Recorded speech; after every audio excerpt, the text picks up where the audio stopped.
సినీ నటుడు నిర్మాత అశోక్ కుమార్ ముఖ్యమంత్రి చంద్రబాబును కలిశారు. సినీ పరిశ్రమలోకి వేరే ప్రాంతాల వారు వచ్చిన కారణంగానే డ్రగ్స్ వాడకం ప్రారంభమైందన్నారు. నోటీసులు ఇచ్చామంటూ ప్రచారం జరుగుతున్న వారిలో ఆర్ట్ డైరెక్టర్ చిన్న, శ్యామ్ కే నాయుడుకి కనీసం మద్యం అలవాటు కూడా లేదని ఆయన తెలిపారు. ఒకరిద్దరి కారణంగా మొత్తం పరిశ్రమను తప్పుపట్టడం సరికాదన్నారు. నయీంతో సంబంధాలు ఉన్నాయంటూ తన మీద దుష్ప్రచారం చేశారని అశోక్ కుమార్ ఆవేదన వ్యక్తం చేశారు. పాఠశాల పిల్లల డ్రగ్స్ అంశాన్ని తప్పుదోవ పట్టించేందుకే సినీ పరిశ్రమను లక్ష్యంగా చేసుకున్నారని అశోక్ కుమార్ అన్నారు.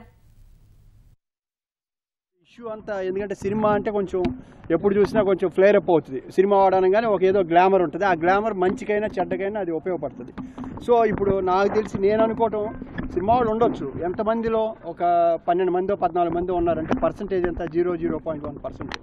దాన్ని ఫోకస్ చేసి మిగతా ఇష్యూని అంతా పక్కకి డైవర్ట్ చేశారు. ఇప్పుడు జరిగిన స్కూల్స్లో ఇన్ని వేల మంది పిల్లలు అట్రాక్ట్ అయిన దాన్ని ఇష్యూ వదిలేసి దీన్ని గ్లోరిఫై చేస్తున్నారు. అంటే దీని వెనకాల ఏదైనా కొంతమంది దీన్ని డైవర్ట్ చేయడం కోసం మార్చారేమో, కానీ ఇది ఎవరు చేసినా ఇది తప్పే. ఈ విషయంలో మాత్రం ఎవరైనా ఖండించాలి. మనకు తెలిసిన వాళ్ళు ఎవరైనా ఈ దీంట్లో ఉంటే దాన్ని ఎలా క్రబ్ చేయాలనేది చూడాలి. బట్ ఇష్యూని మాత్రం డైవర్ట్ చేయడం అనేది కరెక్ట్ కాదు. 100% దీంట్లో ఎవరైతే ఇన్వాల్వ్ ఉన్నారో వాళ్ళందరికీ మాత్రం కౌన్సిలింగ్ ఇవ్వాలి. వ్యాపారం చేసి ఉంటే మాత్రం డెఫినెట్గా పనిష్ చేసి సివియర్ పనిష్మెంట్ ఉంటే ఇంకో రెండోసారి తప్పు.